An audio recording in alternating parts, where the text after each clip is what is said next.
Hey beauties, welcome back to my channel. I am finally breaking my silence. Today we have got to talk about the Chanel Fall Collection of 2024. This might be an unpopular opinion, you might disagree, but I know you want me to be honest. I don't really like it. I think it's pretty bad. The good news is there are other new launches to look forward to, not just the fall collection, but the bad news is the other new launches are pretty mediocre in my opinion as well.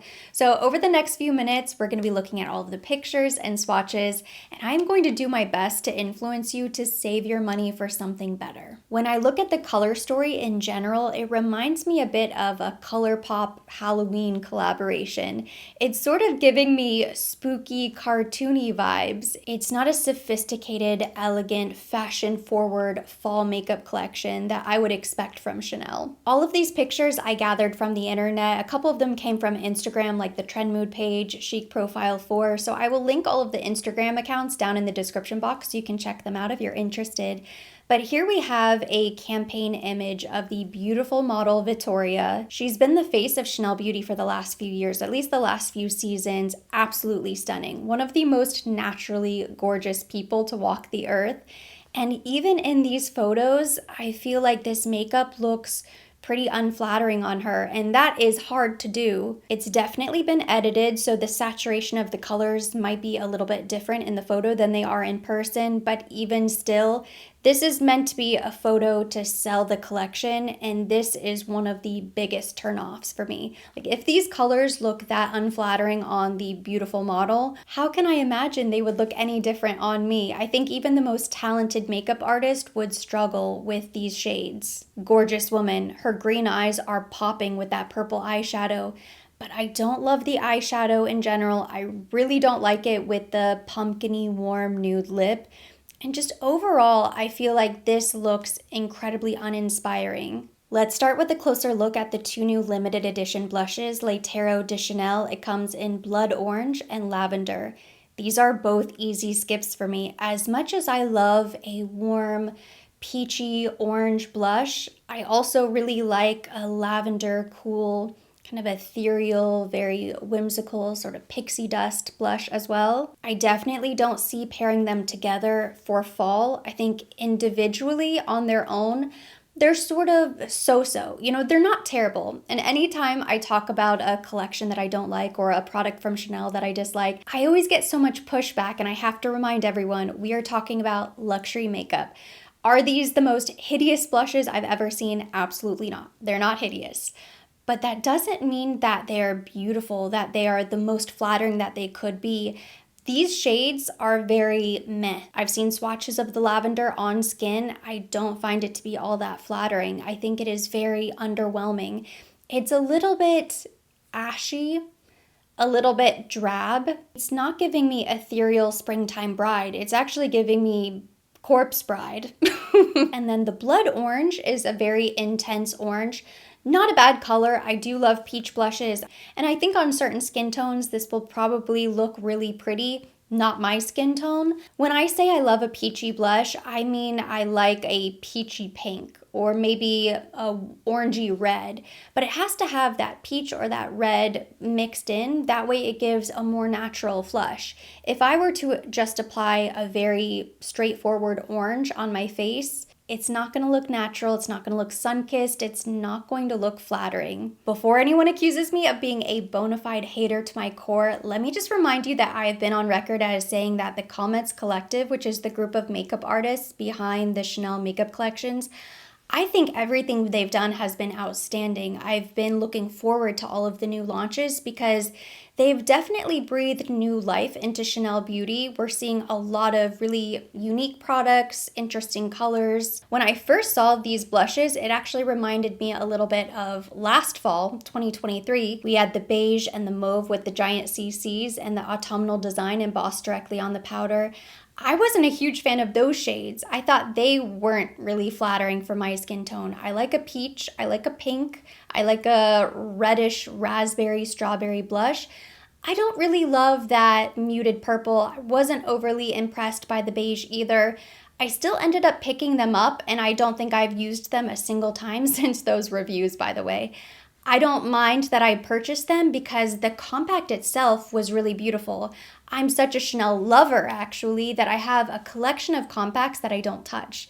And sometimes if they come out with something that's limited edition and it's so beautiful to look at, I'll pick up an extra one just so I can add it to that collection. If the compact itself had some sort of beautiful, intricate design the way they normally do, I could probably justify purchasing them just to collect them. But I really don't even like the design. The tarot cards with the number 5, it just looks like a bunch of little squares. And I understand there's maybe a tie-in to Coco Chanel somehow. She believed in chance. Maybe she was a fan of tarot cards. I don't really feel moved by tarot cards. I don't think they're pretty to look at. I don't think they're pretty on the face. I feel like there are so many blushes that have launched this year, last year. I mean, we have been inundated with gorgeous blushes. I really don't know how you could justify picking this up. There are so many better shades, so many better designs. Even if you are a Chanel loyalist and you only shop Chanel, Chanel has so many better blushes than this. It's crazy. Let's move on to the 2 eyeshadow quads. We have 392 and 394. 392 looks completely different in every photo that I see, so this is one that I will be sort of curious to see in person. I feel like this is the most user-friendly, the most wearable of the two. It's still very boring and skippable to me just because I feel like I have all of these colors a million times over. I have a lot of similar Chanel eyeshadow quads, maybe not identical, but similar enough that I just know that I would never grab for this. I don't feel that passionately about it one way or another. To me, that means it is a definite skip. At this point, with the size of my makeup collection, something has to be really special for me to be interested. I've always said Chanel's that one exception. You know, I'm always sort of curious to see what they come out with. I like to do reviews, comparisons for you, but at some point I have to sort of stop myself because I end up purchasing things, using them once, never touching them again. And I don't even have to use this to tell you that I don't recommend it for you. And then 394 is definitely the most interesting, the most unique. It seems like this is the palette that they used for all of the marketing materials for this collection. I hate this. And this might be an unpopular opinion. When I saw Trend Mood post these sneak peeks, I of course scrolled through the comments because I'm curious, I'm nosy, and a lot of people were saying, ooh, 394, 394. So many people were so excited about the mustard and the purple, and they could not wait to get this eyeshadow on their eyes. I did see a couple people say they felt like it was very Mardi Gras, which is so funny because I saw this and I was like, what is it about these colors that looks familiar? I couldn't quite put my finger on it, and then I read the comment Mardi Gras and I was like, ah, yes, that's exactly what it reminds me of. And as much as I love Mardi Gras, I love New Orleans, I lived there for 2 years if you didn't know, I have never once in my wildest dreams thought, you know what's missing? You know what I really need in my makeup collection? An eyeshadow palette with green, yellow, and purple. Never has that thought crossed my mind. Aside from that, the actual shades look a little bit muted, a little bit gray, just a little bit kind of drab and depressing. I don't think these colors really go together. It feels very uncohesive, not user-friendly whatsoever. These are just not super flattering shades. I understand people who like to wear purple eyeshadow, especially on hazel eyes, brown eyes. It can be so flattering. It makes your eyes really pop. But these 2 shades of purple with the green and the mustard, no. Feel free to tell me I'm crazy and dramatic in the comments. I know a lot of people are really interested by this palette, but I've seen a lot of swatches. I've seen not just the little photo image, like the computer image, I've seen what the actual palette looks like. And I think the palette in person seems to be worse than the computer image. The thing about palettes like this is you might purchase it and wear it a couple times, but you cannot tell me this is the palette that you're gonna get a lot of use out of, like regular use.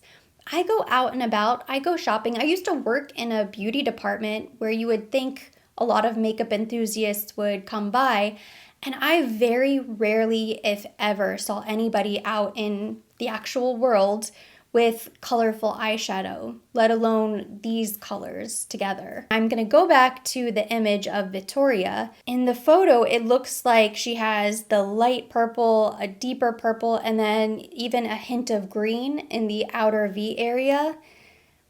This is makeup that was done by a professional makeup artist, and combining the green, I'm assuming it was the green and not the mustard, with the purple. She's beautiful. Don't get me wrong, she's beautiful. This looks so bad.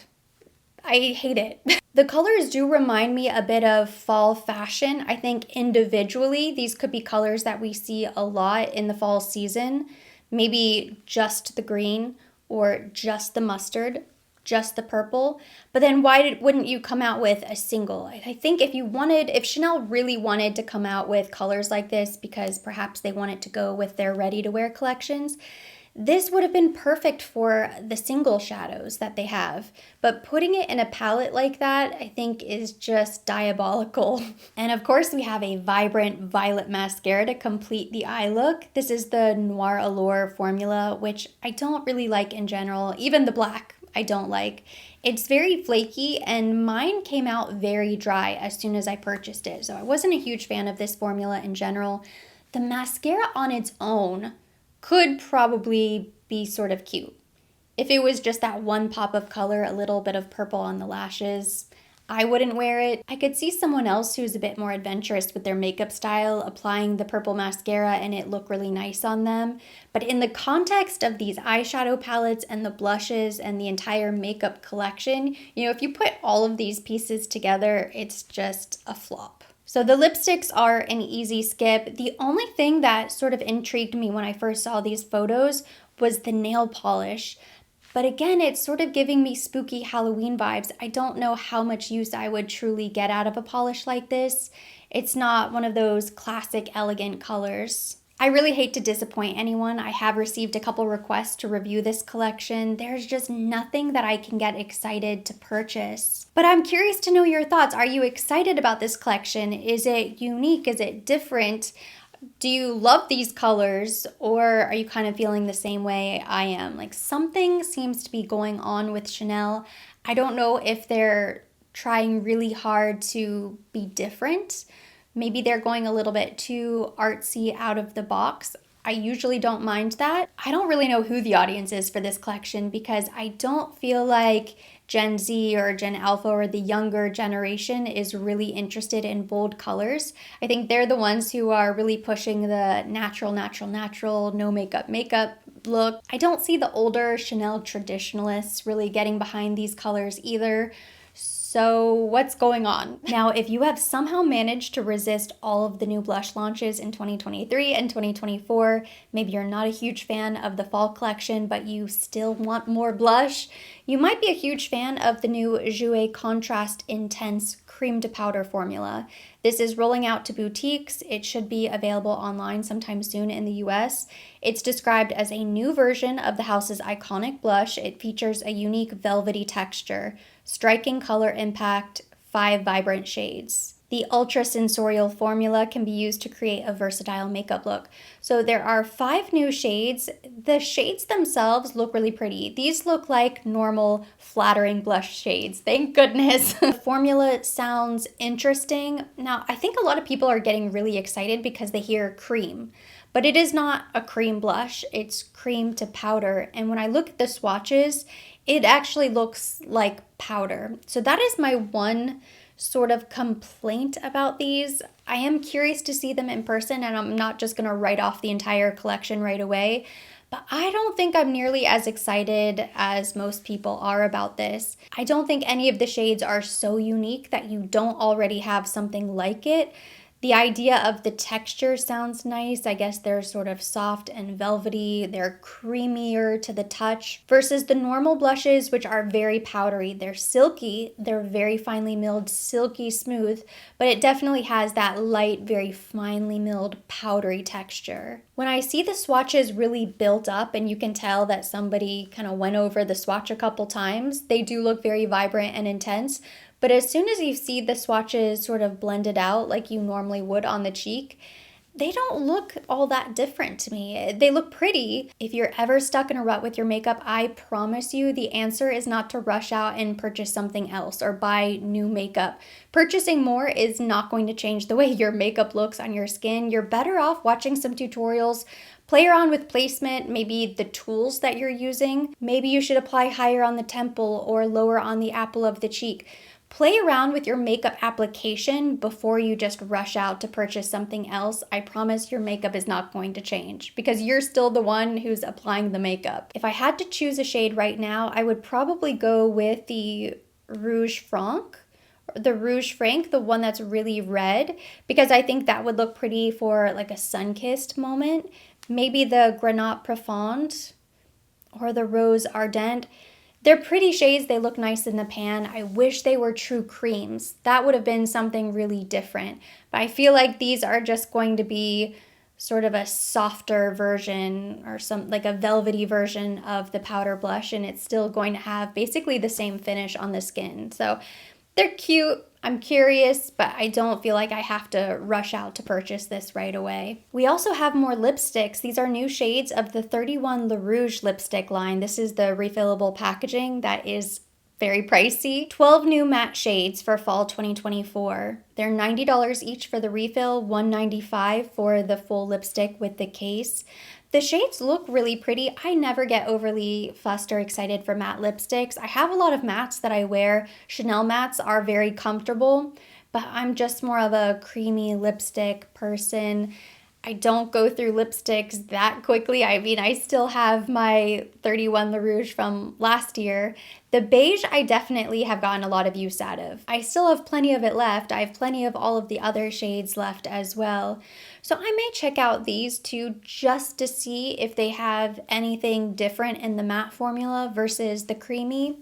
I'm glad these weren't limited edition and they're keeping them around because the case and the packaging is so beautiful. The fact that they are refillable, they need to hold on to these for a really long time so that people do have a chance to maybe purchase a refill. Even at $90, that is so expensive for a lipstick, and you can't just purchase the refill and use it. You have to have the lipstick case in order to twist it up. With how disappointed I am in the fall collection, I'm glad they do have other things to look forward to, like the matte lipsticks, like the new blush formula. Again, I'm still holding out hope and crossing my fingers, holding my breath for the holiday collection. I haven't seen any sneak peeks. I don't know if they exist yet, but I'm always so excited for holiday. They usually play it a little bit safer and just go with sparkle and red lipstick, and that's perfectly okay with me. That's really the makeup I'm wearing around the holidays anyhow. If you're still not convinced that you should save your money on the fall collection and wait for something better, let me remind you that holiday is like the Super Bowl for makeup. And obviously, if you love the Chanel fall collection, I am so happy for you. I'm thrilled. I'm so excited that you have something that you're excited about. I just don't want anybody to feel like they're getting swept up and caught up in the excitement of something new and they feel like they have to purchase just because they see the product everywhere.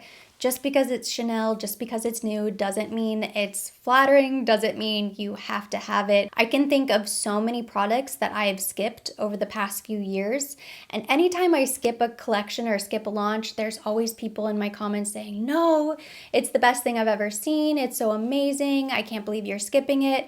And then nobody ever talks about it ever again. It disappears into the abyss and to be forgotten forever. And there you have it, my unfiltered thoughts on the Chanel fall collection and why I am skipping everything this year. I'm holding out for something better, and I think you should too. But that completes today's video. Thank you so much for watching. Hopefully you enjoyed it and you liked hearing my perspective. If you liked it, give it a thumbs up. Leave me your comments, questions down below. I'm actually very curious to hear what you think of this collection. It's hard for me to gauge the popular opinion based on the trend mood comment, so let me know what you think down below in the comment section. We'll keep the conversation going there. As always, I will be linking everything mentioned. Everything on my face will be tagged to the video. And for more videos like this, don't forget to subscribe and hit the notification bell.